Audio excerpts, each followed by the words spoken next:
Hey there, welcome to the Eurostep, a Milwaukee Bucks podcast, probably a part of the Blue Wire Podcast Network and GSPN, and presented by our pals at Prize Picks. I am one of your hosts, Ty Windisch, joined as always by the magnificent Rohan Katti. We're 2 days away from the Milwaukee Bucks season kicking off. We're 1 day away from the NBA season at large kicking off, so we're just in time to do our rapid-fire over-unders. But first, we've got some very exciting Bucks news to present. But before all of that, Rohan, happy NBA season. We're back. We're doing another year of Bucks coverage. We're doing 2 pods a week at least. We're planned out, and I am so excited. There's a lot of excitement around the Bucks and around the Eurostep. Happy Monday, my friend. Thank you. It's exciting. We're back. Yeah. We made it. We made did. it. It's technically our last. I wouldn't even consider this an off-season pod because No. it's the week the season starts. So we made it. The off-season's over. Thanks to everyone for sticking with us. We did. It was fun. I think we had a good time. Yeah, we got through it. There was a lot of stuff to cover, so that made it. Yeah. It was a long off-season, but yeah, it off-seasons. wasn't a dry off-season. Not in the slightest. Yeah. Composer's pod coming soon. Yeah, someday. But yeah, we're here. We're going to be doing 2 pods a week. We're recording on Monday morning, as we will be doing for the remainder of the season. Yeah. And then we will have another pod later in the week as well. Yep. But you can always count yourself in on that Monday podcast. So, time your commutes accordingly based on the Euro stuff. Everyone's just late to work because the pod goes up at like 10 a.m. I was going to say, like, you can be back. Oh, yeah. Oh, It should be up plenty for that. Yeah. Yeah, that's what I'm saying. Okay. Not trying to say no, we need to get this up like in 10 I got to start late, boss. ASAP. I'm starting at noon. I got to catch the new Eurostep on the way in. I guess whatever. You figure out your own schedule, everyone. Yeah. But yeah, it's so excited to be doing this. The more time I get to spend with Ty talking about the Bucks, the better. And what better way to start off than with some good news? Yeah. And that is AJ Green has signed a contract extension, a 4-year, $45 million contract extension with the Milwaukee Bucks that starts after next season. Yep. It's going to be just an amazing. You're not in season after this season. Oh my God! Yeah. Now we're here now. We're here now. Yeah. After it's not 2 more years. After this season. 5 total years now on his contract. 4 new ones. As you mentioned, $45 million over 4, which I understand. I think the Heat were coming off of a finals run when this was signed, but Duncan Robinson got $590 in the 2021 version of the cap. Like, for a sharpshooter, I think this is a very strong. I mean, what Duncan Robinson got more than this year, although the guarantees are kind of weird on it. I think guarantees are lower, not fully guaranteed, but I think the years might be lower as well there. A really good deal for both sides. I think a really good deal for the Bucks for a player who's going to start. Clearly, he's been a starter all preseason for Milwaukee, who has great chemistry with Giannis. And for AJ Green, I mean, you go from making $6 million over 3 years or whatever it was to tacking $45 more fully guaranteed. I believe no options onto that. So that is, a significant, generational wealth. Gen wealth, as Bobby Portis, I believe, was who posted that, or Torian Prince congratulated him as well. They got him a fishing pole, a nice personal touch. Custom fishing pole. I don't know how expensive those are, but it's at least like a few hundred to $1,000. At least it's a nice. Cole Anthony got a pen for vet min, but if you get that, what is it, 8-figure annual deal, then you get a nicer present. So that's aspirational for. Like, I don't know what Gary Trent's gonna get if he gets a new contract next year. We'll you didn't even say Cole Anthony. He'd be a couple years. He'd be a couple years away. I guess maybe I'd have an MLE regardless. But yeah. I don't foresee a future where that happens next year. Exactly. I don't either. So sorry to Cole Anthony. But just a great deal. You're able to lock up someone on the Giannis timeline. Yep. Who just turned 26 back in September. Who's able to just be a perfect fit next to Giannis. You mentioned he's a sharpshooter. Good defender too. Going to need to be relied upon on defense this year a lot, starting at 3. Evolved his game as a passer, as a team defender, as an individual defender, and of course, just a flamethrower from deep, and just has one of the quickest triggers, one of the highest release points you'll see. and you couldn't ask for a better fit next to Giannis. The Bucks have been searching for a sharpshooter to pair next to Giannis for what feels like a decade now, because it has been a decade now, almost. Yeah. And they got it. Yeah, I mean, they found ones in that time, but never kept them for this long, and that's the exciting thing. I mean, AJ Green. Remember when it was Mirza? Oh, yeah. Not great. Remember when it was Steve Novak? Oh, that's worse. Yeah, that is definitely worse. AJ Kyle Green. Korver? Kyle Korver was all right. That was all right. Bryn Forbes. DJ Augustine. People forget. No, I don't think that was that wrong. AJ Green might average double-digit points just on made threes this year. I mean, it looks like he's might get up like 10 threes per game if he continues to shoot 40%. That's 12 points on threes, 12 points for him just on threes per game, which is a little wild. But that's what the Bucks are going to do, and Giannis seems energized by that. He keeps talking about we're going to be a problem. He loves the way they're playing. Said after last postseason he's ready to be in his kind of Jokic era of dominating the ball, and if he's going to do that, he needs shooters around him, and AJ Green personifies that. So a great deal for everyone. The Bucks continued to say, they were working with the agency, which they have a really good relationship. His agent, Matt Bolero, used to work for the Bucks, so you'd hope good relationship there, and clearly that paid off as they got this deal done. There was not actually really bad if that was a bad relationship. You never know, but it's not too bad. They actually had until the end of the regular season. There wasn't a start of regular season deadline on this one because it wasn't a rookie scale. Wasn't a rookie scale. I mean, it was one of his first contracts, but wasn't a first round rookie scale, which those guys have to have them done by the start of the so like today basically. AJ Green didn't have that. It was a veteran extension, so it could have happened basically whenever, but they got it done, which I think is great. I think really nice for him. You never know with injuries and stuff. Like lock this in now. There's clear value. Anytime you could sign a piece of paper and get $45 million, I don't know. I'd do it. How about like KD's sacrifice? He only took 45 mil a year. Oh my goodness! What does he have, a 45 mil player option at 39? Yeah, that's always a good idea too. I think if you can. We're back. We apologize to Shavs. We're back. Yeah. That's ridiculous. The great sacrifice of adding $90 million, contingent on you wanting it to your contract. If KD opts out of $45 million at age 39, I just can't. I can't anymore. It would only be to retire. No one opts out. Well, maybe KD would. Could you not see him signing somewhere else? The ultimate KD No, move. I could. Back to Brooklyn. We're ready now. Back to Brooklyn. Round 2, baby. Let's get it. I'm here again. We're back. We're done worrying about COVID now, so we can get you Kyrie and James, and we'll be all set. The unction. Yeah. Clippers East.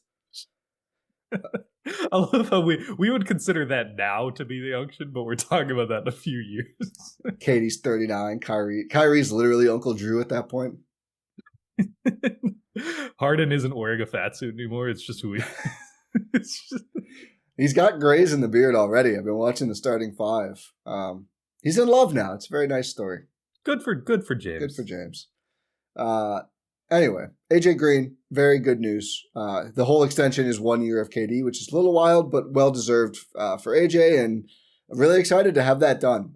It was starting to feel not fully the same because he was under contract for at least the next season, and then it would have been a restricted free agent, so like still very much in the Bucks' control, but starting to feel like a minor version of the Rollins thing. Where like the longer it didn't happen, you're just like, oh no, are they going to lose this promising young player? And now Rollins and AJ Green are making 15-ish million for the next few years, which is less even this year, but for the next few years, which is incredible value for two players who could probably both be starters, but at the very least will be important core players for the Bucks. Yeah, at the very least, yeah, important rotation players. And what a good story, obviously for AJ Green, first and foremost, because he put in the work and did this, but a good story for the Bucks as well. Yep. In terms of their development, you take an undrafted free agent and get them on a two-way and manages to develop himself into a rotation player and sign him to an extension. I mean, the news has been just, and we'll get to this in a little bit, is that the Bucks haven't signed a draft pick to a new contract since Giannis. Which is still technically true. But getting guys. Wara only had one? Yeah, I don't think they gave Wara a second contract, did they? Well, I feel like the first one might have been so short that I think they did. They re-signed Wara. Remember? We were like, why did they re-sign Jordan Wara? Yeah. They did do that. So incorrect stat. Jordan Wara draft win. At his draft spot, I mean, not a bad. Yeah, they gave him a second contract. So. Boom. Did they? Yep. 2 years, $5.8 million. They did. Rights. They did. 2 years, 5.8. Yeah, take that.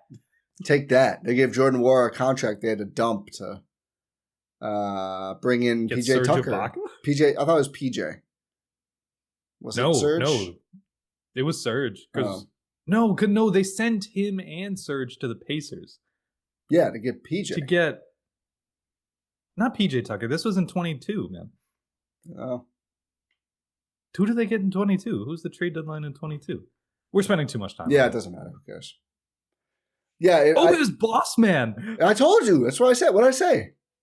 Oh, I said PJ. I meant Boss Man. I meant Boss Man. My bad. I meant Boss Man. That's why I was like, I'm pretty sure it was him because everyone says they gave up 5 second-round picks for Jay Crowder, but I think they gave up like 2, and the other ones were the salary dump, Wara and whoever else. Wara, George Hill, yeah, and Ibaka. Yeah. Okay, so is Jay Crowder? Sorry, my bad. He shall not be named. Yeah, one of the many people that tie is one of two. Two's a crowd. Yes.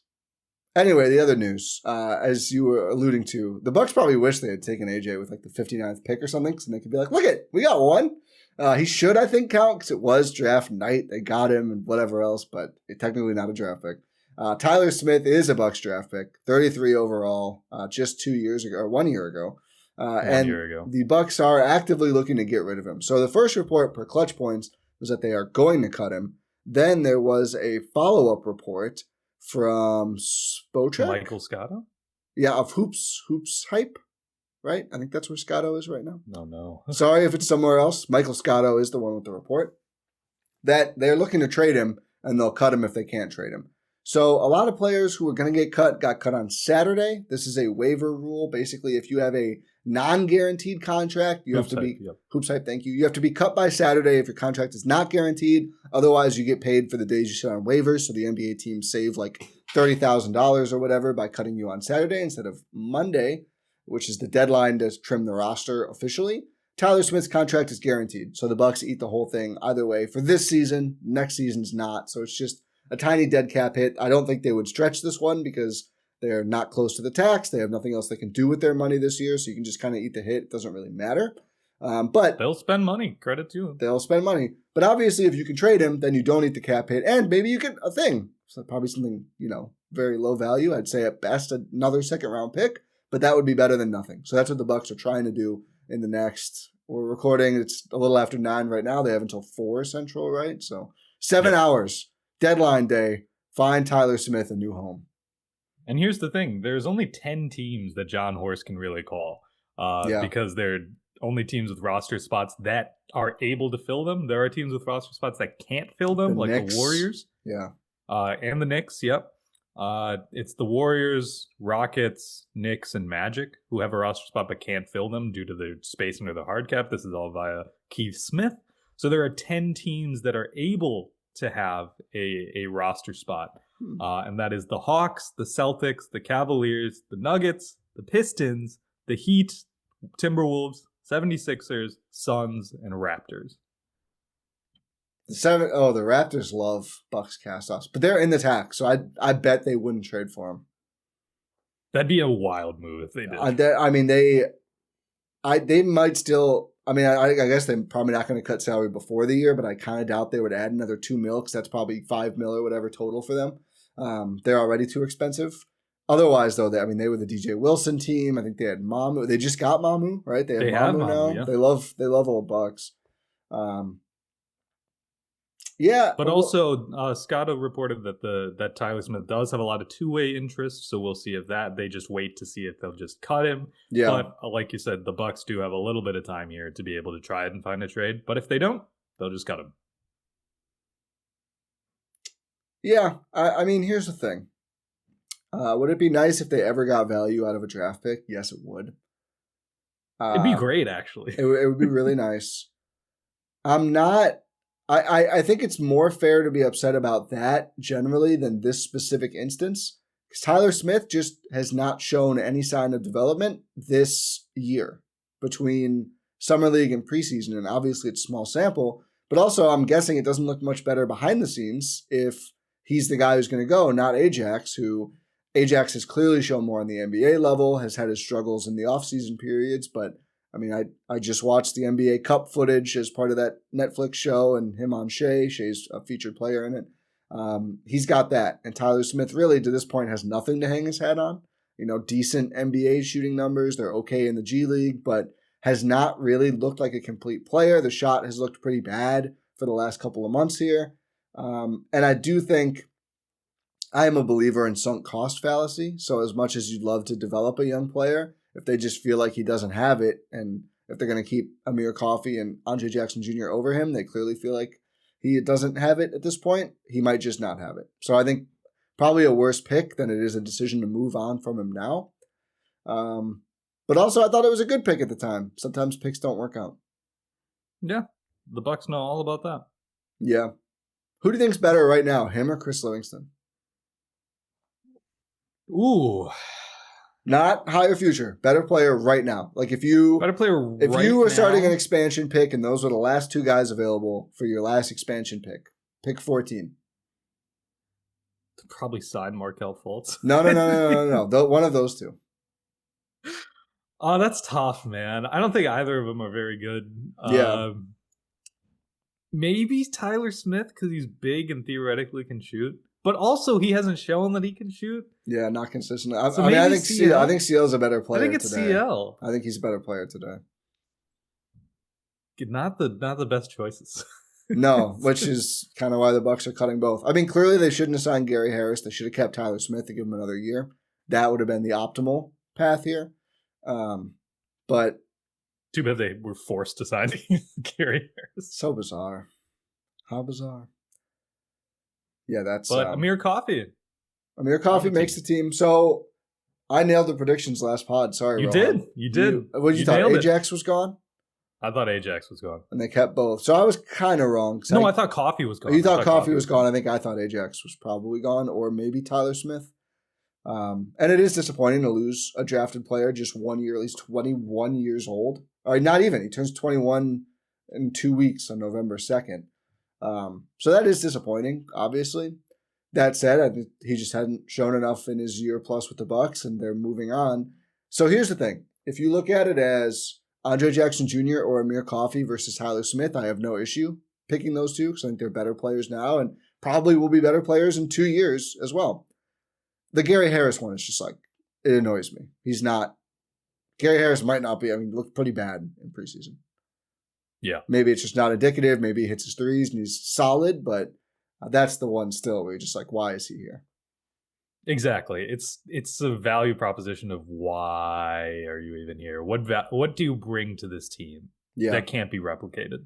And I saw people mentioning Thanasis as well. I think because of the Alex signing, there's like more, there's almost more scrutiny now on all of the Antetokounmpos. To be clear, Alex is a two-way, so no bearing on this. I guess they might not be able to bring Tyler Smith back on a two-way now because of him, so you could say that if Tyler Smith would have wanted to come back on that here. But Thanasis is on a roster spot. Thanasis brings team cohesion and energy stuff. Thanasis is a way better fit for the Bucks than Gary Harris. 100%. Like, Gary Harris is the roster spot. You should have eye or toward if you're mad about Tyler Smith being cut. And if you don't care, I think that's totally fine. I think this is very minimal impact. It just sucks they can't hit on picks. It's going to end up being inconsequential. I hope. It sucks they missed on their two best picks they've had in a while. But AJ Johnson, I still like. They just used him as fungible currency. I don't even know if it counts as a miss. I don't think they wanted to get rid of him, but I think they were kind of just like, well, we need to get out of the apron, which is the whole reason they could do the Miles Turner thing. I mean, if they hadn't done that and they just had Chris opts in, they're probably kind of just stuck with an old roster. Yeah. You probably don't waive and stretch Dame. Probably not. Because you're not opening up the Turner space, I don't think. I mean, what is it, like 10 mil difference between Kuzma and Chris this year? Yeah. So I don't know if you can, or is like Portis gone or is like KPJ and, You have to cut 10 mil somewhere, or just Turner doesn't even come in the first place. And then you're just stuck. Then you have old Chris, who looks good right now, but we know the deal. And Dame on and Dame not playing at all. So you have Chris and Dame making what 80 million almost this 100, year. Yeah, 80, 90 million playing combined 40, 50 games the whole season. So is Giannis still here? Maybe. Probably not. Maybe. Who knows? But yeah, so AJ Johnson wasn't nothing. Like it feels like that because Kuzma obviously is disappointed, but made everything else they did this summer possible, that trade. You still have to keep that in mind. So, oh well. Still can trade Kyle Kuzma though. Yeah, no, for sure. But probably not before the season starts. Because there's only 2 days left. The season starts on Wednesday. Yeah. Any other Kyle Kuzma thoughts? Or Tyler Smith thoughts. How much time do you have, Ty? No. I have a lot of Kyle. We don't need to do that. We know. We Happy have more for AJ, friend of the pod. Yeah. Friend of the pod. AJ, do you get this? Do you get this without coming on the Eurostep? It's a great question. Yeah. Maybe slide us 100K. 50, 66? No, 50. No. What's Javon Carter's AAV? At least 50% of Bucks players who come on the Eurostep make 8 figures soon after. That's true. That is true. Bobby Portis. Bobby. Yeah. AJ. Javon's less. Okay, 6.5 million plus AAV contracts. Within 2, Portis is probably longer. Within 2 years. Their next contract, next signed contract is a raise and is 6.5 mil or better. All the Bucks players out there who need that money. Gary, Yeah. Rollins. Yeah, that would Cole be Anthony. Yeah. Jericho. You're just gonna stare Dude, at imagine Jericho. Yeah. First question, Jericho, are you 6'6"?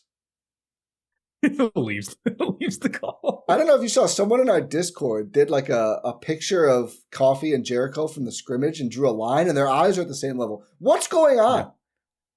Is Jericho's hair 5 inches tall? Is Jericho's hair 5 inches tall? It might be. And is that how they're measuring him? Yeah, makes what he does on defense even more incredible, to be honest with you. It makes his bounce seem even more impressive when his head's at the rim. Yeah. But yeah, that's that for roster moves. So the final roster, Gary Harris makes it, Amir Coffey makes it, Andre Jackson Jr. makes it, and sucks for Tyler Smith, either traded or cut, traded for like some small pick or maybe nothing. The Bucks save a little money, so maybe they just take literally nothing of real value back, which is obviously a bummer. Or maybe they pay the other team like a little bit. See, I just don't think they will. Maybe send cash, but it doesn't matter because it's the same cash now that they're under the tax. Unless they send less cash than his contract costs. But then that's what I was saying. But then for the other team, you're like, well, why am I if I don't care about him? Maybe they kind of want to see him, and they'll pay $500K to see what Tyler Smith has for a year. I guess that could make sense. No, I was saying the Bucks pay $500K. Right, I'm saying, but the Bucks don't cover the full contract because if they would, the Bucks are like, why not just cut him? So the other team gets money, so Tyler Smith costs less. Yeah. They'll have another first this coming year. We'll see if they actually spend it or not. Obviously, we're already speculating about trades with that pick. Okay, let's talk about. They'll have a few first trades. Yeah, well, they've had 1.5, one in a swap. They had this year. They have right now. They could trade one in a swap. Next year, they could do 2 future, the pick they'll make, draft day, and 1 swap. So a lot of stuff. Yep. Burning a hole in John Horst's pocket already. It's twitching. I got some assets. Yeah. Speaking of assets, let's talk about our friends at Prize Picks. Maybe the biggest asset to the Eurostep. Maybe it's our charming personalities, but maybe it's our partnership with Prize Picks where all of our listeners can use code Eurostep to get $50 when you play $5, win or lose. Prize Picks is the only app to offer stacks, meaning you can pick the same player up to 3 times in the same lineup. Do you want to pick more on AJ Green's points, made threes, and assists, which is probably going to be a very reasonable projection? Now you can pick all of them in the same lineup only on Prize Picks, or maybe a little more conventional. Giannis Antetokounmpo, more points, rebounds, and assists. Always a good call with Giannis. Probably going to go out there to show up Chris Middleton, although he loves him and it's going to be an emotional day.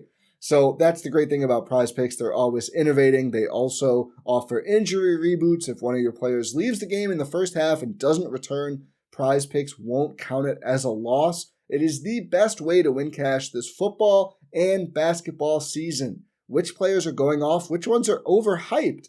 Make your picks in less than 60 seconds, and you can turn your takes into cash all season long on Prize Picks, and they put their users first. All withdrawals, fast and secure. Prize Picks offers Venmo, Apple Pay, MasterCard, and more for quick and easy deposits into your account this season. Join millions of users and sign up for America's and the Eurostep's #1 fantasy sports app. Download the Prize Picks app today. Yes, you, please listener, you in Wisconsin, you can do it. Use code Eurostep or click the link in our descriptions to get $50 in lineups after you play your first $5 lineup. That's code Eurostep for new users to get $50 in lineups after you play your first $5 lineup. Prize Picks, it's good to be right. All right, Rohan, we have to be very disciplined now. We committed to doing all of the over-unders in one podcast, plus we had Bucks news to discuss. And I don't know about you, I did very little prep. I did listen to the Ringer, Bill Simmons, Zach Lowe, Joe House, which is like the Soldier's Clown meme. Sorry, I like Joe House, but like in that combo, it is a little funny. I thought he did good. I thought he had good takes. That was rude of me to say. I'm sorry, Joe House. I have a lot of respect for you.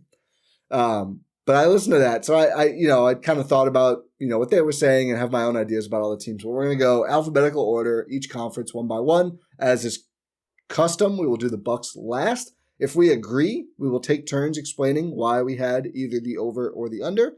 If we disagree, we will quickly, both state our cases and then move on. So, Rohan, should we start off here? I believe we have first. We're pulling this from a list. If you see different numbers, sorry. If these aren't updated, sorry. We are not experts on over-unders. We just like to frame a season conversation this way.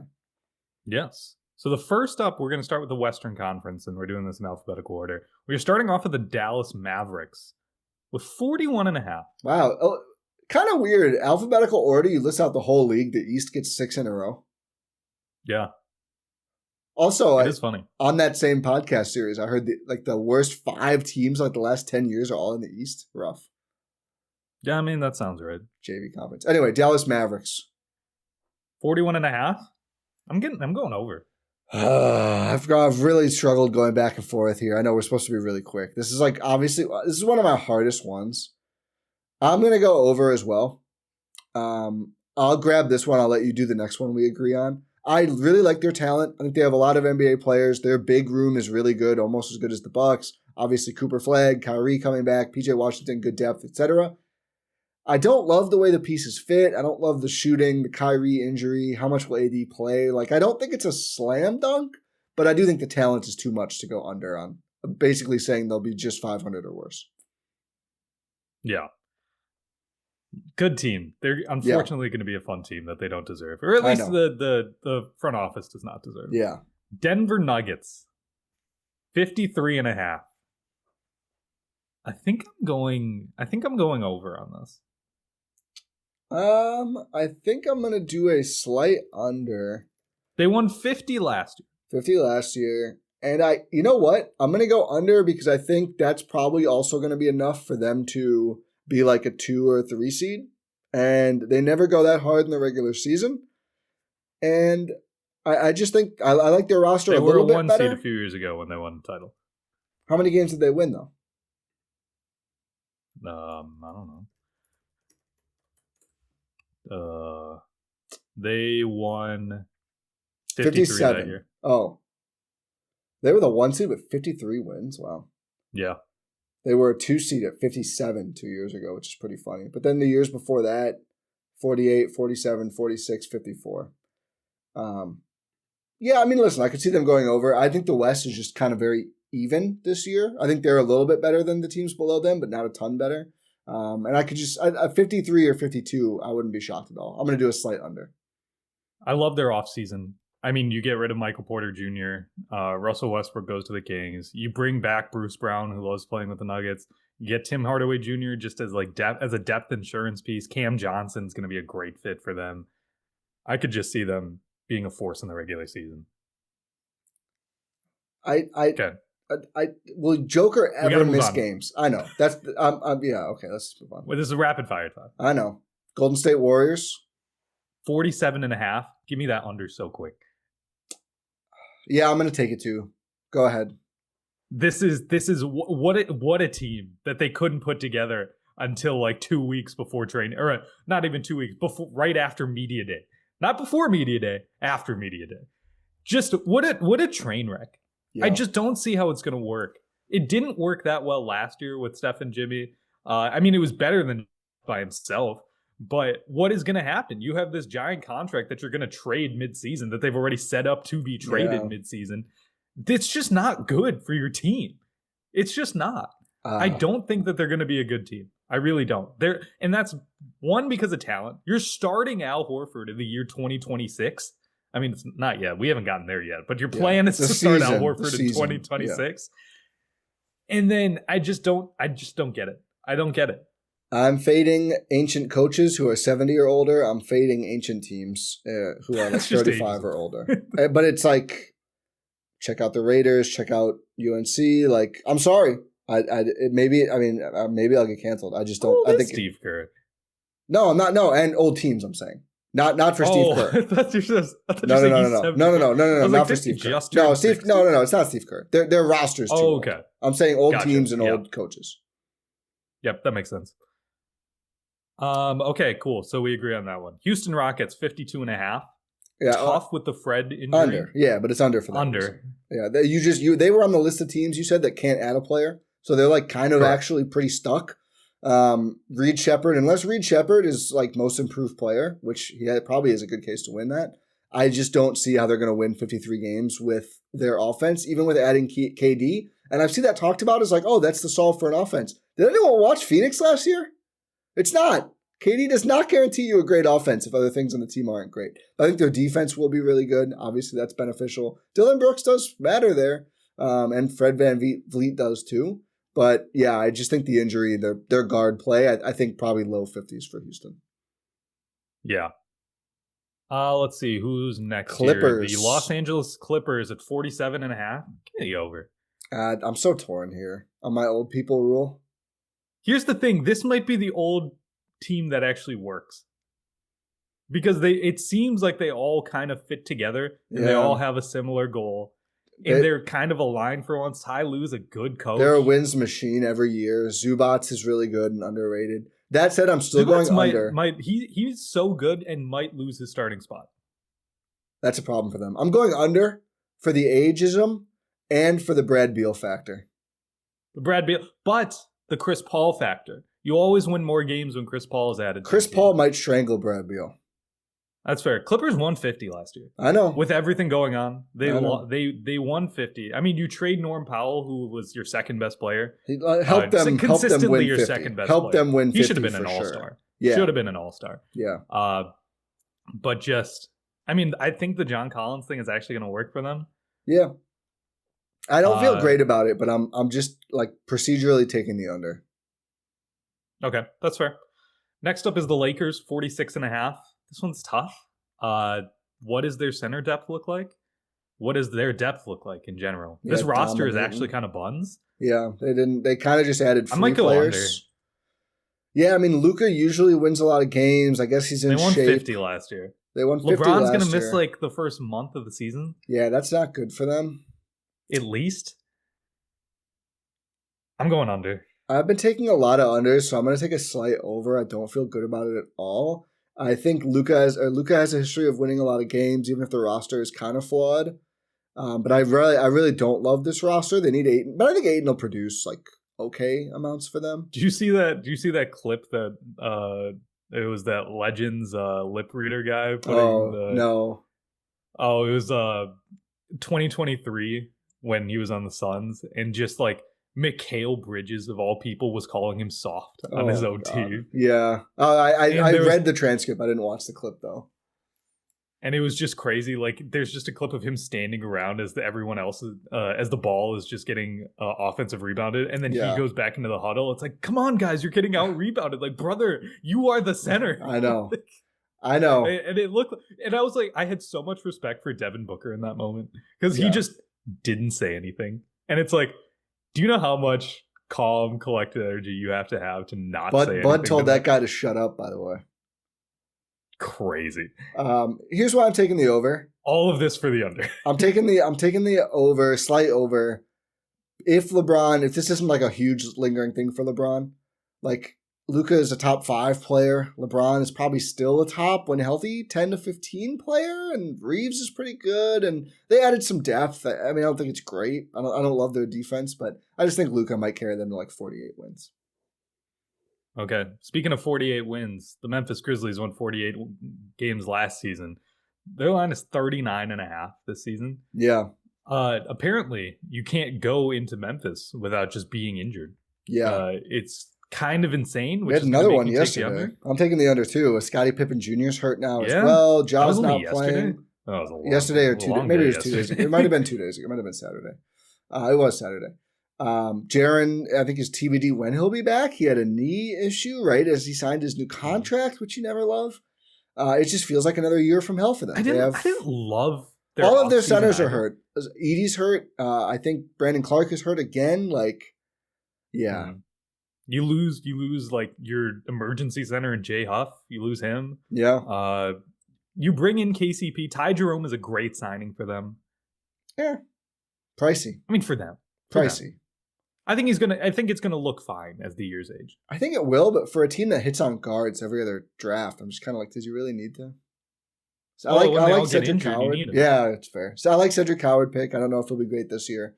The KCP is fine, but not as good as Bane. Desmond Bane for KCP though is kind of what makes me 39.5 is low, which makes me want to go over because they always find a way to get wins. They always find a way to get wins.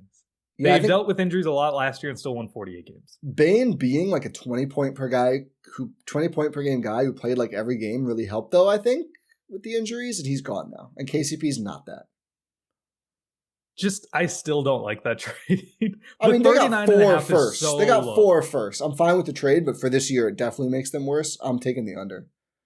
I think the West I think the West is going to chew them up personally. With all the injuries. We are flying through this, to our credit. I know. But we're halfway through one conference. Yeah. Minnesota Timberwolves, 49.5. It's a good line. Yeah. It's a very good line. They won 49 last year. They lost a lot of close games. They lose. No. They don't really add anyone except drafting. They draft a couple guys. Correct. I like Behringer, their rookie center. Maybe. Hey, that's Johnny Juzang eraser. Sorry, Johnny Juzang. Maybe make them a little better. And didn't he go to Wisconsin? Sits, I don't know. Or am I making that up? Okay, you talking. I'll look this up. I have a slight over here. I think they win low 50s. I'm not as high on them as some. I don't think they're a realistic title contender as currently constructed. But they have a really good two-way player in Jaden McDaniels. Ant is really good already and may get better. Gobert is still a defensive anchor when he plays. And it does look like Rob Dillingham and Terrence Shannon Jr. are ready to step up into the roles that Conley, as he ages, and Nah is just gone. So I think they'll be able to keep this thing going a bit. But if either of those guys has a setback, this could end up being an under. And it always just feels like something weird happens to them and they're never as good as they're supposed to be. They're just like one of those franchises. But I do think they'll win like 50 or 51 this year, so I'm going to go slight over.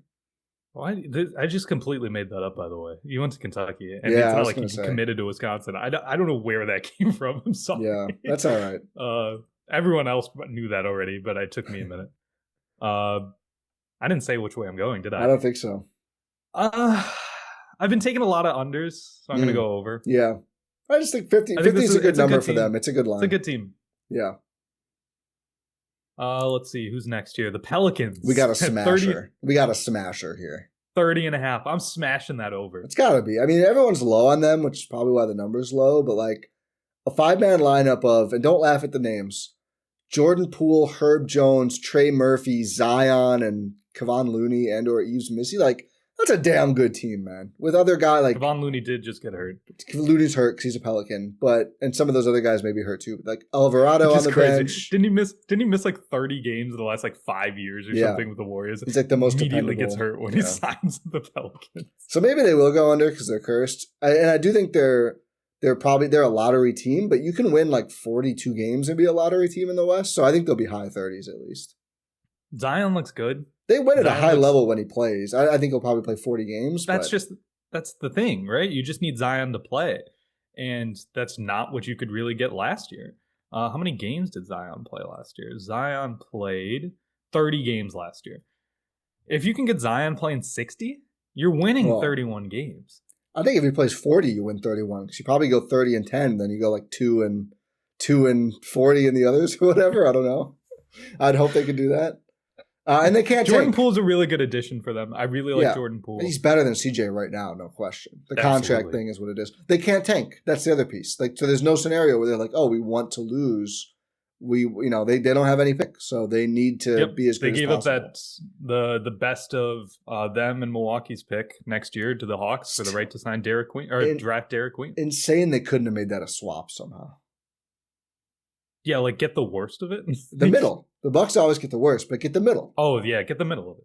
The Hawks still get 2 bites at a lottery pick. Whatever, doesn't matter. The Hawks would take that trade. I would think so. I think that's what they thought they were doing. The over. Yeah, over on the Pels. Taking the over. Hate their direction, but they can do that. Oklahoma City Thunder with the highest line on this specific board at 62.5. And it's crazy because I'm taking the over. Yeah. It's crazy. They won 68 last year. They are a machine. They are an absolute machine. They are the favorites to win the title this year, and they absolutely should be. Dominated last year. And that's with Chet playing 32 games in the regular season last year. Hartenstein missed like half the year too. Yeah. So they'll have a real front court this year. And even if they don't. Playing consistently, hopefully, knock on wood. I want them to be healthy. Yeah. But even if they're not, they're still going to be a regular season wins machine. Even if Shea misses some time, they're still going to win games. They just have such good depth pieces. J-Dub's only going to keep getting better. That was year 2 for J-Dub, by the way. And Chet. Ridiculous. And Chet. I mean, year 2 for Chet. Just ridiculous. Taking the over on that. Saying over at 62.5 is crazy, but not for this Thunder team. There's no reason it'd be worse. So yeah, I think it's an easy over, as high as it is. Okay. Phoenix Suns, 30.5. Ooh, going over. How many teams in the West are better than them? Is kind of my question. Really bad guard play. Really mid center play. Addition by subtraction though, with Bradley Beal. Might just be subtraction by subtraction. I mean, I don't know. I mean, you did trade Kevin Durant this offseason. Yeah. That doesn't typically mean good things. Doesn't usually work for either team. I was going to say, it doesn't technically always guarantee success when KD is traded to your team. But also, it doesn't mean that it's good when KD is traded from your team. Yeah. I don't think they're good. I'm probably going to do slight over here just because, again, they also don't control their pick. So I mean, we'll see what Jordan Ott has to offer as the head coach. I mean, I didn't love the return. Dylan Brooks is going to be good for them, I think. Yeah, he is, by the way, sneak this in here. He is like very high on my list of guys the Bucks could probably get mid-season or next offseason. That'd be awesome. Think about Dylan Brooks for Kuzma and something, like how that lineup looks all of a sudden. He is pretty much the perfect fit. Love him or hate him, like he fits very well. Yeah. I think he's going to fit well with the Suns team. I don't know if Jalen Green is going to. He's their starting point guard. That's a big issue. It is a big issue. Maybe the over. The line's just so low. 30.5. I think Devin Booker can get you there. He's a really good player. Yeah. Yeah, like I think 30. He is a bona fide superstar in this league. I mean, you play the East 30 times. They're better than like at least half of the East. Like they'll win some random games against the West, and they're better than maybe 5 teams out West. So yeah, I'll give them a slight over. I can't believe they have a lower line than the Portland Trailblazers. Next up at 34.5. I think I'm taking the under on that. Dude, I don't know why everyone's high on the Blazers. The Blazers cap sheet should be rated R. It's disgusting. I don't think either deal is bad, but they just extend Kamara and Shaden Sharp, who's had a great preseason. But they already have the Drew contract, this Dame contract for the next couple of years. Like Jeremy Grant's still there. Like they owe a ludicrous amount of money to this team, and it's not a very good team. I'm going to take under here. Did you say that too? Yeah. Pretty good defensive team. Scoot's hurt. Scoot tore his hamstring, as we learned with Chris Middleton. That can be a really difficult injury to come back from that year. And it was kind of like you hoped he would be good, but I don't know how they score points. Simons was a good piece for your team last year. And I mean, I know like after the trade deadline, it was not as Simons heavy. Yeah. But still, you trade him for nothing. I mean, if Sharp comes out as like most improved player, like 25-5, then they probably go easily over. I say for nothing, you get Drew Holiday, but yeah, you get Drew, but didn't love his impact last year. Don't love his fit with this team with very little spacing. I think it's a good fit in terms of him being a good mentor for this team. I don't know if it's going to translate to on the court stuff. So what's the Drew Holiday, Shaden Sharp, Denny Avdia, Tumani Kamara, Donovan Clingan? It's bad. It's a good defensive lineup, but offense is important too. No. Yang Hansen will be fun. They should. But I was going to say, just play him and have some fun with it. That dude's awesome. I want to say, I really am excited to see him play. I am too. But yeah, we're both going under. Yeah. Spurs 44.5. One of the hardest. This might be the year. I don't think this is the year. No, you didn't know what I was going to say. It's the year up. Sorry. I know you know what it is already. No. The year they make the playoffs and try to get a postseason series win as an underdog. I don't think they're going to be a top 4 seed. No. I don't think they're going to be a top 6 seed. I think they're going to be a play-in team. However, I do think they're going to get over 44.5 wins.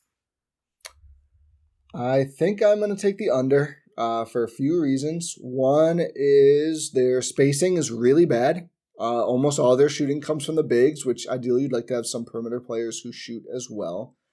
And the other reason is I just don't know how much Wembanyama we see. He's healthy now, but obviously, even before the clot that knocked him out was kind of in and out of the lineup last year. And I think they're in more win now mode, but I don't think they're going to push him, obviously. And I just, the availability thing. He played 72 year one. It's not like he's never had a healthy season or anything. But I do think if he plays 60 games, they'll probably be around 500. So I'm going to go under because of the spacing. I think he's awesome. I think he'll be an MVP candidate if he plays enough games. But he's definitely DPOY favorite. Yeah, he is. It's literally just he plays 65. I think it's going to be the question if he wins DPOY going forward. But I'm going to take a slight under here. I just don't love the makeup of their whole team. I just don't know about the shooting at all. Yeah, we'll see. I think you can get a lot of wins with Wemby on your team. And maybe I'm just being optimistic. Maybe this is the equivalent of the 15-16 Bucks season. Yeah. Where it's like you think they're going to go, but then they have actually, that's a really good analogy. They have terrible spacing, and you don't realize it, and then they end up not winning games even though you have a superstar. You lost a key vet who was really helpful to the team as well, Chris Paul. Oh, man. Oh, no. Jared Dudley. Maybe this is it. I don't know. I mean, they could smash this. They obviously have talent. Like Fox is good. Their rookies or their young guys are developing. Also, how much do you play your young guys? Carter Bryant can't shoot, but looks great defensively. Dylan Harper, I think, is TBD. Maybe some Fox Harper ugliness. I don't know how good Mitch Johnson is. I'm just going to take a slight under, but I think they do have talent. They're probably the most talented team I would take an under at this number on. I will say, we don't know about Mitch Johnson, but also, he was the coach for a lot of the time last year. Yeah. And lost a lot of if games. They did lose a lot of games. And also, if you are the bona fide guy once Pop's gone, I think. My issue is he's the fifth one. They had a bunch of others, and then Pop just kept coaching, and they all left.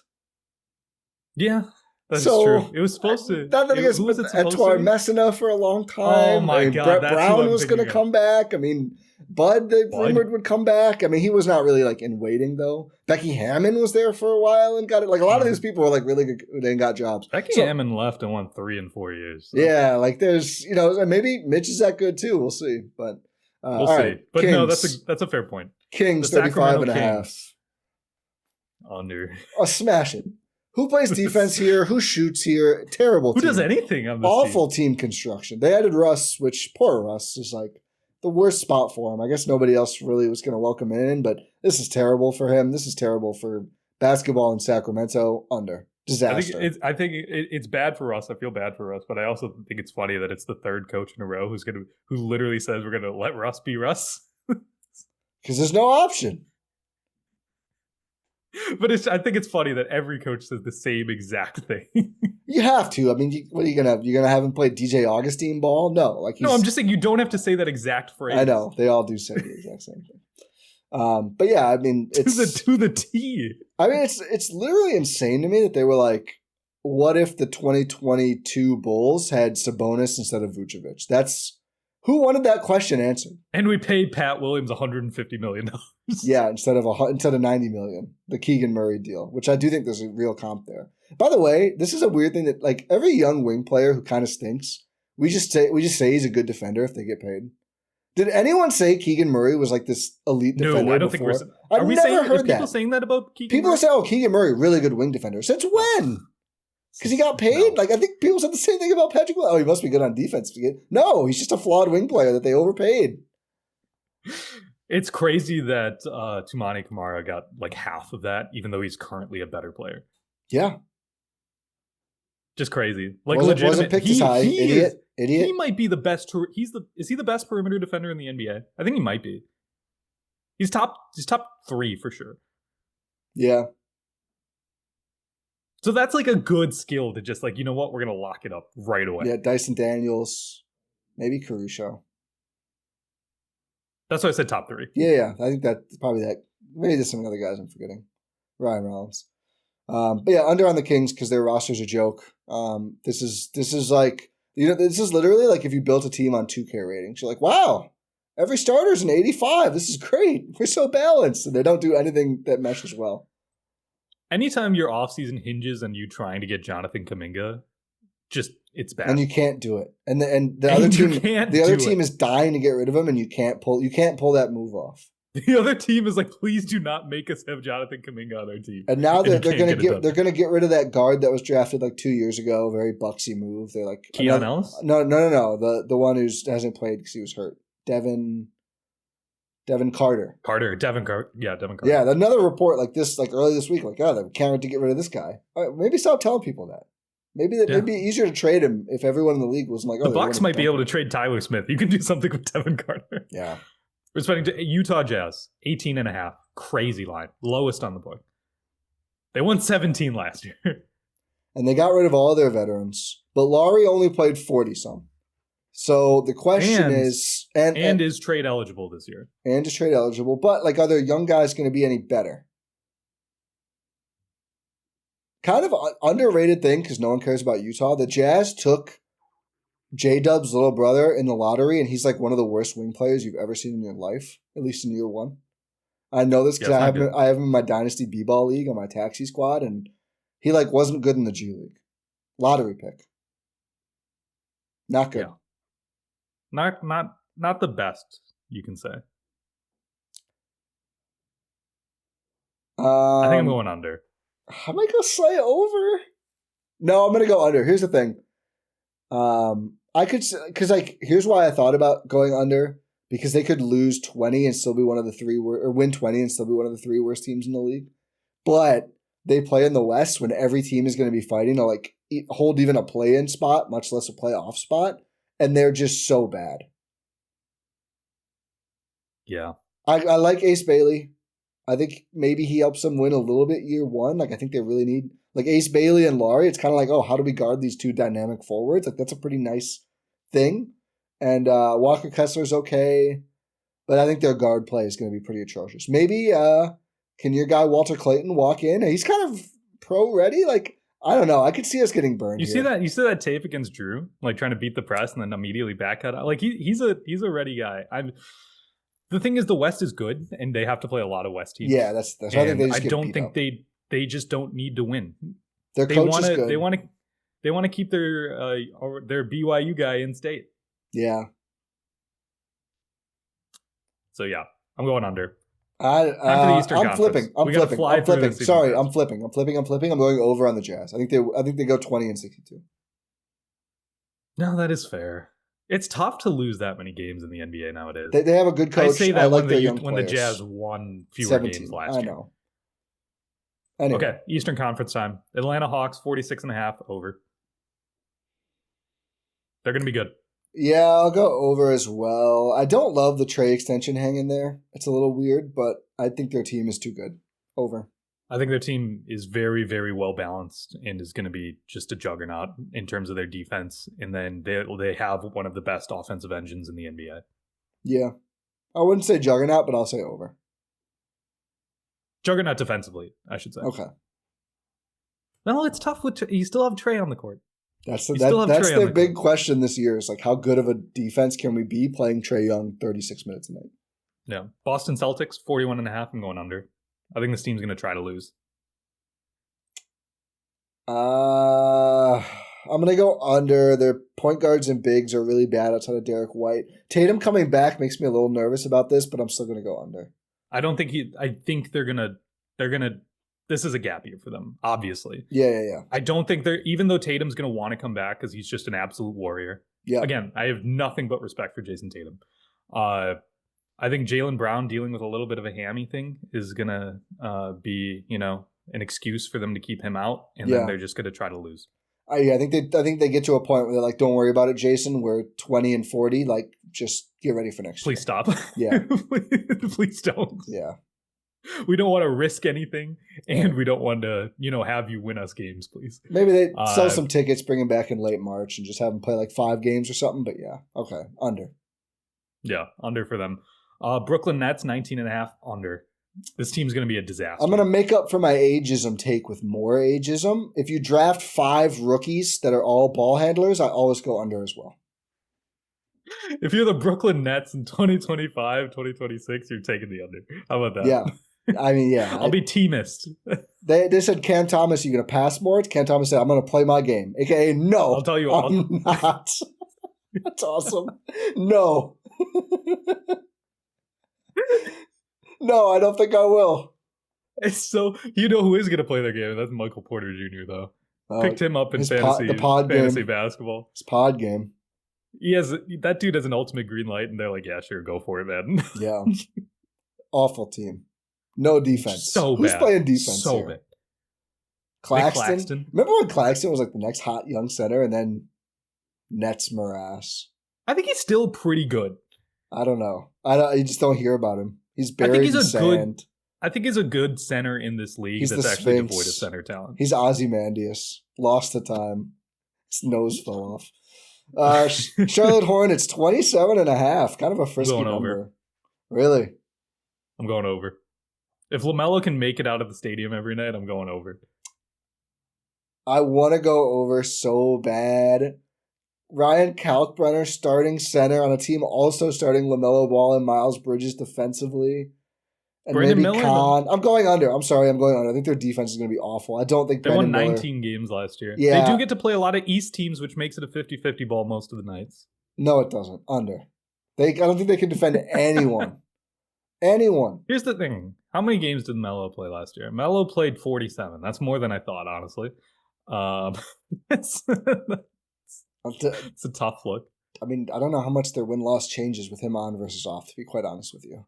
I'll tell you what. Here's the thing. I'm going to take them over in terms of entertainment value. Sure. I'm taking the under. But then wins, under because I have to watch Miles Bridges. Yeah, which is the exercise. I can see him winning 25 and still feeling better, but I don't think they jump. Here's the thing. I think they win fewer than 35 games. 100%. I think they win fewer than 27.5 games. I don't. I think they make it above that. All right. So the defensive 5 of LaMelo Ball, Con Knipple, Brandon Miller, Miles Bridges, and Kalkbrenner. 5-time Big East Player of the Year. He's got you. He better. It's him or a Plumlee. When you say it out loud, yeah, it sounds bad, and that's because it is bad. Maybe you could put in Josh Green, who sometimes does something. Mostly not, though. All right, let's move on. Chicago Bulls. Who's Spencer Dinwiddie signing with, by the way? The Pacers? We'll get there. Chicago Bulls. 33.5. Oh, man. See, the thing is, they're destined for the play-in. I know. There's no separating them in the play-in. I think their team is quite Here's the bad. thing. I think this is finally the year where they have a bad enough team. Is it that much worse than last year, though? Yes, Who'd because lose? you had Levine. Levine. But then they just bombed threes after. I kind of like Billy as a coach. And I'm drinking the Matas tea. I think Matas takes a mini leap this year. I'm going to say That's over. Fair. I think they win like 35. I have Matas stock. Yeah. Isaac Okoro, defense, you know? Good two-way player, more available than Lonzo. I like their young guards. They still have Io and Kobe White. Yep. Matas. They still have Vooch. Get the Gidster. Vooch is pretty bad. Yeah, that's what I'm saying. I didn't say that in a good way. No. My dinner buddy. They need a center. If they drafted a center next year, so they're like, decent young core. I think they win 35. Yeah, I'll go slide over. And we know they want to, too. Like, the Hornets might get to a point where they're like, we'll pull the plug. The Bulls are like, no way. We need we need 1 day of gate revenue, maybe. Cleveland Cavaliers, 56.5. They won. I think Lonzo helps them for whatever he plays. I think the Ty Jerome departure is going to hurt them more than people think. Couple of injuries to start the year. Darius Garland's not healthy to start the year. Never really is healthy. Hunter, I think, is also banged up. Is Strus also banged up? I know they have a couple of guys. I think I'm going to take a slight under. How many did they win last year? They won 64 last year. They are a wins machine. They're a wins machine. I'm going to take the over. I'll give you two reasons. The health. Did Mobley's agent really say if we went through Mobley more in the playoffs, we would have won? I think I saw that. I think he did. Oh, don't love that. Don't love that to Donovan Mitchell, who the whole thing was like, I'm going to take the back seat and let these young guys grow. And now this guy's like, get out of here, old man. Don't love that. Don't love that. I don't love that. And here's the last thing. Sorry, 3 things. I think they could win 56, 55 and still be the 1 or 2 seed. So I don't think there's going to be that much push for them. Slight under. Slight under. I'm just going to take the over. Yeah, good that's team fair. to win. They know how to win. They know how to win in the regular season. Yeah. Let's see here. Who's up next? Detroit basketball. 46.5. It's low. A good line for them. Oh, really? I think here's the thing. How many did they win last year? They won 44 last year. I think they're a better team this year. I think they're going to win more games. I don't know if they get to 50. No. But I could see them being 48, 49. Not with the Ivy injury. He didn't play much last year. Played like half the year, I think, before he got hurt. But wasn't a key factor for them. But he was supposed to be this year because they didn't. He played 30 games last year. They didn't add a lot of shot creation. Yeah, you lose THJ and Beasley, who was like instant offense for them. You had Duncan, who's a good catch and shoot player, probably not as explosive as Beasley at this point in his career, and Karis LeVert, who every team gets Karis LeVert, and they're like, "How do I get out?" Karis LeVert's a boat. Past 2 days are when you trade for Karis LeVert and when you trade Karis LeVert. That's a good analogy. Yeah, there's never been a team who's like, God, let's give this guy 5 more years. It's fair. That's fair. I'm going to take the slight over. I think Cade takes another step forward. Big Cade guy. Rules. Cade is awesome. Cade's a top 5 player in the country. My Cade stock's finally paying off. It is in droves. A lot of people are high on Asar too this year. Yeah, it's tough to come back from, just blood clots. So when you're have another full off season under your belt to be able to actually try and develop your game, that could be good. I think it's funny that he was talking about how it's him and Amen, they're twins, obviously, but he's like Amen's he was the problem child. And so I think someone put an edit to that of him just constantly being in fights, and it's this dude is the problem child. Clearly. I'm going to go slight under. I think 46 is a really good number. Nothing hits the same as Torian Prince almost fighting a ref, though. That might take the cake. We never talked about that, but that might take the cake for the preseason. Torian Prince is 1 of 1, dude. That raised my Torian Prince stock. I wish he would show that much passion and energy on defense. He hopefully will this year, and not just get sucked in on from the corner, Yeah. Every time, man. Every time. Who are we at? We're at the Indiana Pacers. 37.5. Again, no disrespect. I think they are a good team. I think they're going to try to lose. I don't know if they will, but I'm still going to take the under. I just think McConnell's hurt. They obviously, Halliburton's out for the year. Miles Turner's out forever because he left because they wouldn't pay him. So their starting point guard is Andrew Nembhard, who's fine, but they never really asked him to do that. Not re-signing not giving Mathurin a contract extension. Yeah, which I wouldn't do either, but he's going to be a big role this year. He's like very chaotic. I mean, if he takes a real leap, that's an easy over here. I wouldn't bet on that. So it's going to be what? Nembhard, Mathurin, Nesmith, Siakam, and then whichever center. Siakam's really good. Probably J Huff. Again, I think they're going to try to lose, which is why I'm taking the under. I'll take a slight over. I think they're too proud. I think Carlisle's not going to do that. I think if there was a year to do it, though, it's this year. Oh, I really don't like their center play at all. It's not very good. I don't know why this is 4 lower than the Celtics. Yeah. I think the Celtics probably have a better top 2 this year, but probably, I guess, worse depth. Do they? Yeah, I think Brown and Siakam are close, and I take Derek White over. I take Siakam. I take Derek White way over. Yeah, that's true. That's true. Yeah, it's close. In the aggregate, I can see that. It's close. And Indiana's depth is a little better. Yeah, I'm taking the under because I think they're going to try to lose. Nembhard's not the same guy in there. I'm going to join you. I'll take the slight under. Now we're skipping the Bucks. Oh, but we're not there yet. Yeah. 37.5. Under. This team is going to be bad. Under. Hero injury for me is why it's a slam. I don't see it at all with them. Yeah, are they going to start Jovic? Or are they going to start Ware? I don't think it's fully decided yet. It's like what? Davion Mitchell, Norm Powell, Wiggins, either Ware or Jovic, and Bam. It's not a good team. No. Do they trade Bam? No. He's their captain. I don't think they ever would. They might trade for someone else, but yeah, I don't see it here. Yeah, I'm taking the under. What did they win last year? Do you have it in front of you?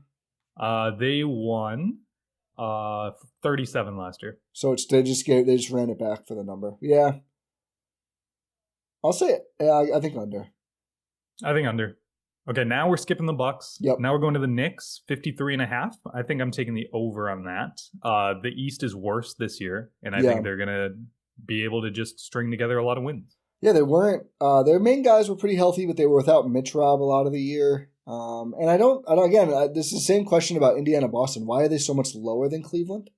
I know Cleveland won more last year, but they're banged up. And I think there's just a gap to me with the Knicks and the Cavs and the next best team, which with the Knicks forward depth, I just think they're going to stack up wins against worse teams. Maybe I'm wrong. Maybe something happens. Maybe Mike Brown's not the right fit. There is that new coach question, I guess, but I think over. I think they have enough depth to cover up like 1 or 2 injuries. Yeah, good offseason for them for firming up some depth. Yeah. Gershon. Do you say Yabu? Do you say Yabu's listed? Do you see what his measurables were? No. He was like 6'8". I want to make sure I get this right. It was like 6'8". Is the weight preposterous? It's like 293 or something. He is big, dude. I wanna make sure I'm getting this right. Gershon Yabusele is. Oh no! Is this gonna be tough to find? It's listed at 265. That's not right. It's 280 or 290 something. Which is that's just awesome for 6'8". Yeah, he's a big dude. He thunders around down there. I do think, which is crazy to see how he moves. I know, the Dancing Bear. It's a great nickname. I'm taking the over. Yeah. I said that already. Yeah. Now we go to the Orlando Magic, 51.5. I'm taking the under on that. Yeah, smashing it. It's 2. I think they're going to be better. They won 41 games last year. I would hope. Hopefully you get Franz playing a lot of the year, Paolo playing a lot of the year. Suggs playing a lot of the year. Bane should help them, but I don't think he's worth 4 first to try to trade for that. Yeah. I'm taking the under. I think this is a year they get better, but it's not that much better. No, I have them in that like mid to high 40s range with Detroit and Atlanta as well. And I don't think they hit 50. They've never been that close to it. And even when they had Paolo and Franz together, they kind of really underachieved without Suggs last year, and Suggs always misses half of the year. And I don't think KCP for Bane just fixes their offense. I think it's deeper than that.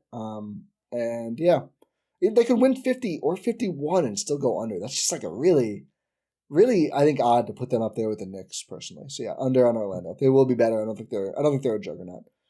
Philly, 42.5. The most difficult one, I think. 76ers. Embiid's playing.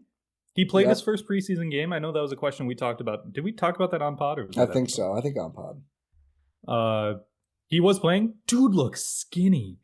Yeah. Is that good or bad? I think good. It's better for his injuries. Yeah. And he's still got that, his go-to shot is still that little elbow jumper. So that's going to be there. It's not like he's muscles guys. He's a finesse player for his size. Always been kind of a interesting dichotomy with him. Yeah. So I think him cutting weight is really good for him. Yeah. Paul George is not going to be playing to start the season. Yeah. And he's not the 25-5 guy anymore, period. No. We know that. We didn't do anything this offseason. Just drafted VJ Edgecombe, lost guys, kept Grimes on the qualifying offer. Yeah, kept him. Yeah. Froze out Quentin Grimes to make him sign the qualifying offer. Insulted him with their offer to him. Yeah. At least they have a NBA on Amazon Prime correspondent on their roster. Who? Lowry is on Prime's team. That's crazy. I can't believe they kept re-signing. They still have Eric Gordon, too. They do. They re-signed him as well. So really unbalanced roster. Like without Paul George, I don't really know. Is Kelly Oubre their 4? I think so. Did Jared McCain get hurt again? Yes, unfortunately he did. They have a couple of young guys. But they have Watford now, I think. They do. He's a 4-size player. I don't know how much he plays. They have a lot of smaller players on this roster. Lost Diabu, who was good for them, but yeah. I guess if you have Embiid, you don't need him. Well, it would have been a good 4, but they didn't want to pay the tax. They started Embiid next to Bona in one of these games, which I think is terrible, but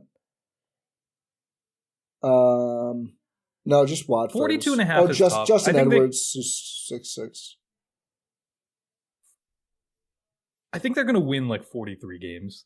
Yeah, I'm going to take the over here.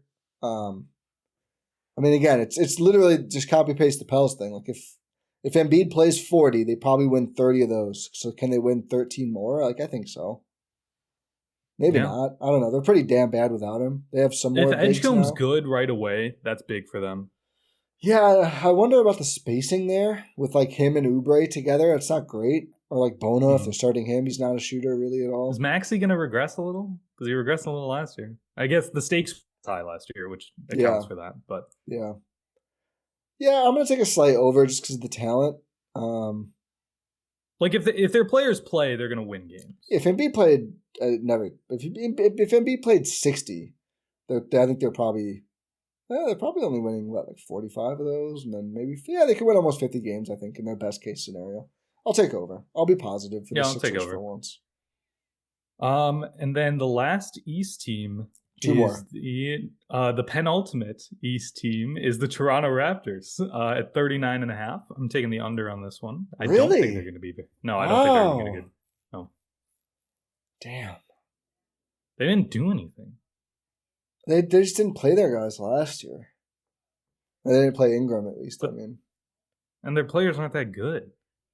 Yeah, I'm gonna take the over though. They're gonna try to trade RJ. I think they're gonna go 500. Yeah, I think they'll go 500. That's true. It's tough to be really bad in the East. I mean, you would have to imagine like, okay, we have Quickly, Barrett, Quickly, Barrett, Ingram, Barnes, Pirtle on that insane contract, but he's still pretty good right now. They're young guys like Grady Dick was kind of good. Funniest graphic of the offseason, Dick grew 1 inch. Here's the thing. It was funny when they weren't trying. See, now people are trying with this. Well, of course they are. I know, but before that one it I thought was genuine. funny. I thought that one was funny. That one is very funny, and I immediately thought of that as well. I almost said he grew an inch. Do you see that? Yeah, overdo. I agree. People overdo it. That one was good. The audacity to jersey swap with Anthony Black. I think Grady Dick will be an NBA player. You kind of need that confidence. Yeah. That's a crazy thing to do. You need that, and I think he initiated it too. He did. Yeah, which is just wild. Oh man, Agbaji kind of looked like an NBA player. Didn't they stop doing the jersey swaps? Like Adam Silver's like, you can't do this anymore. I thought it was like a contamination thing, but I thought then they brought it back. But I could be wrong. No one respects Adam Silver. They definitely got punished for that. There's something. Yeah, reprimanded. Yeah. I just don't think this team's very good. I think they're going to try to sell it for parts. Yeah, but I look at their top 6 versus like even the Sixers. Like obviously Embiid's amazing, but like I think the Sixers have a better top 6. They definitely have a better top 3, but I think when you balance it out, it's like close. It gets close, but these are a bunch of players who it's like, can they do anything? They've been touted as players who can do things, but can they actually do it? That's totally. I agree with you. Like I'm low on them overall. 39.5 is low though. Just, but I'm still gonna take the under. I'll take the over here. I guess I don't think they're better than many teams in the East, but I think they're better than like the Chicago's, the Miamis. Like I think they'll get those wins. Anyway, the last pre-Bucks. Washington Wizards at 20.5. Give me that over. Really? Yep. They got vets. Who knows if they're actually going to play them? CJ has averaged 20 a game for the last 4 or 5 years, I think. I got news for you. They had vets last year. Jordan Poole averaged 20 and 4.5, and they won 18 games. That's true. I think Sarr takes a little bit of a step forward this year. He better. Kind of has to. Sub 40% from the field is pretty rough. It's not great. What was it? The second pick, finishing 4th in Rookie of the Year as the second pick is usually not ideal. No. I mean, if they play their vets like at least half the minutes, I think they win more than 20 games. Here's the thing. Last year, they have a fun young core. They played Poole 2,000 minutes, Valanciunas 980 minutes, Kuzma 887. He might have helped them with the losses. Brogdon 564, Middleton 309, Smart 280. Smart was pretty bad last year too. So not like they played no vets last year. Their pick is top 8 protected. Stays with them if it's top 8. I'm going to go under for that. Oh, true. That's But nothing's guaranteed now. No, I don't think they need to be worst. But I mean, they could. Here's the thing. I think they win like 23 games. I could see it for sure. I think they win 23 games. Yeah, I kind of think it probably all depends because I think here's how they'll do the tank is just like Keyshawn George and what's the rookie? TJ? I was just looking at their page. Their rookie guard they just drafted. Why can't I? Trey Johnson, not TJ. His initials are TJ. Trey Johnson. I kind of think they'll just be like, all right, Keyshawn George, Trey Johnson, take all the possessions. And if that works, then they'll definitely win 22 or more or whatever it is. But I think they're going to try for the under pretty hard. That's organization. That's fair. One team left. That's the Milwaukee Bucks. Not a lot of drama here. I think everyone knows 43.5. It's a crazy number. Yeah. I'm taking that over, baby. Easily. This is like one of my biggest locks on the board. Yeah. Which is a pretty standard take, I think, even among national folks. The pod I mentioned, weird. Simmons and Lowe and House all smashed it. I think they all locked it, actually. I mean, this team, like we've been talking about it. It makes sense. Yeah. As long as Giannis plays, they should be competitive in every game. Yeah, and Giannis usually plays like a pretty good amount of games. We'll see, obviously, with this year. But knock on wood.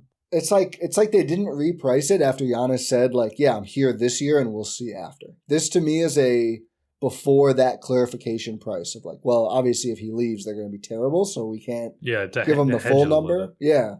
But they never unhedged it. This should be 45.5, I think, at least. Yeah. I think they might. I don't know if they get to 50.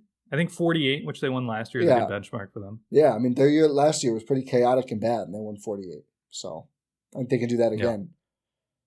Yeah. I mean, they've just, since Giannis became the superstar level player, they've just never really had they're a year from hell years. They're still top 6 seed at least, probably even better, actually, and like high 40s in wins.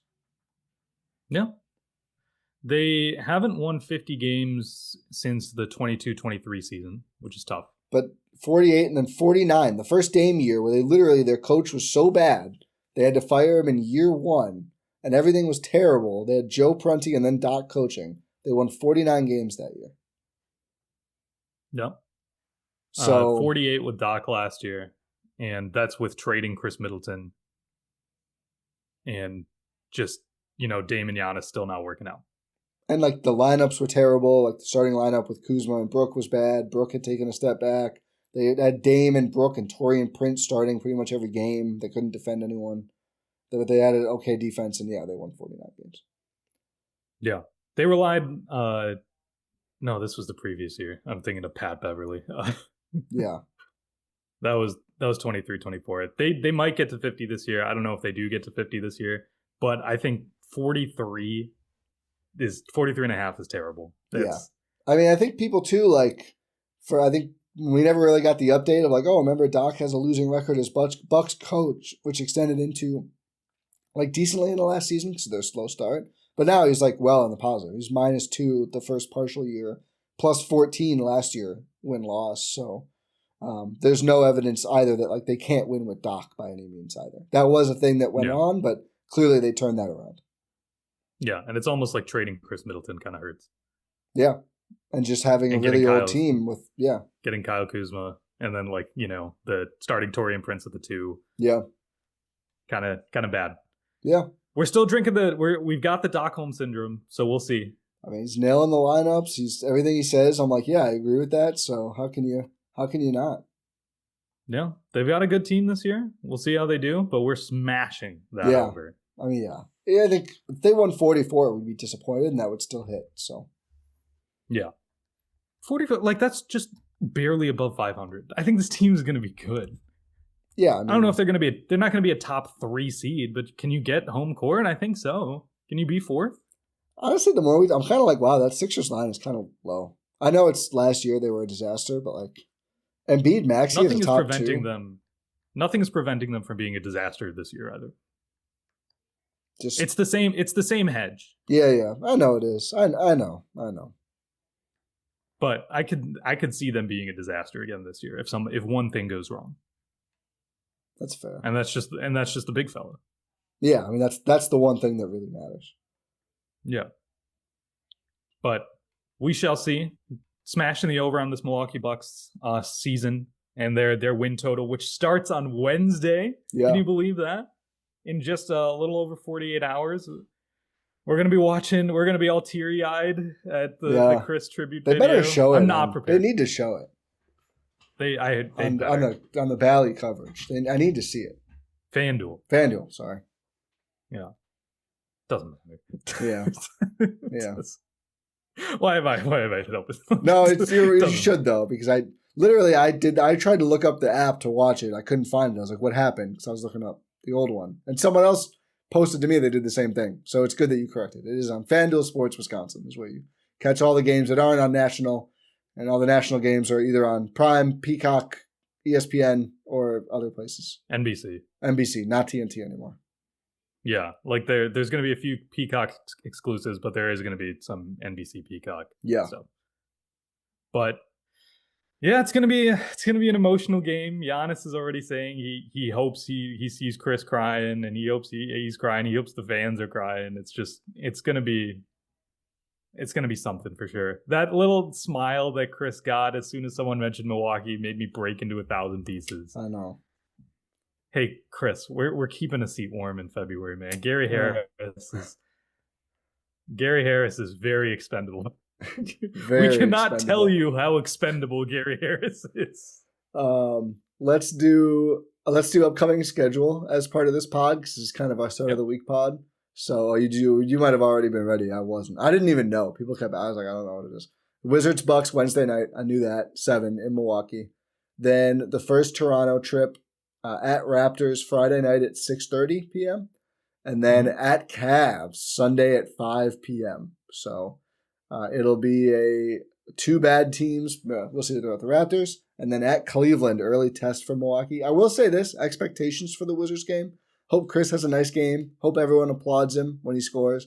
I hope the Bucks win by 30. Let's set the tone here, unlike last season. You have to start off strong. The Bucks did not start off strong last year. Yeah. They did not. They need to get off to a strong start. Yeah. It's imperative that they get off to a strong start. Like, I cannot stress enough how important it is that they get off to a strong start. After Cavs, it's Knicks and then Warriors, which, not quite the same, but some real tests coming up in the first 10 days of the season here. So yeah, let's take care of some business against Washington to open it up. Yeah, 100%. Let's smash that win total, just as everyone should smash the subscribe button wherever you're listening to or watching this podcast, whether that's your podcast platform of choice or YouTube. Make sure you are subscribed, and we appreciate you listening to this episode here, brought to you by Prize Picks, our wonderful, amazing friends over at Prize Picks. Make sure that you are, leaving a 5-star rating and review on your podcast platform of choice. Engage in the comments on YouTube. We're going to be back later this week because we're doing 2 pods a week. So be ready for that. And just really excited. Another season. It's a new era for the Milwaukee Bucks, but it's it's still just you and I, Ty. We're still doing this.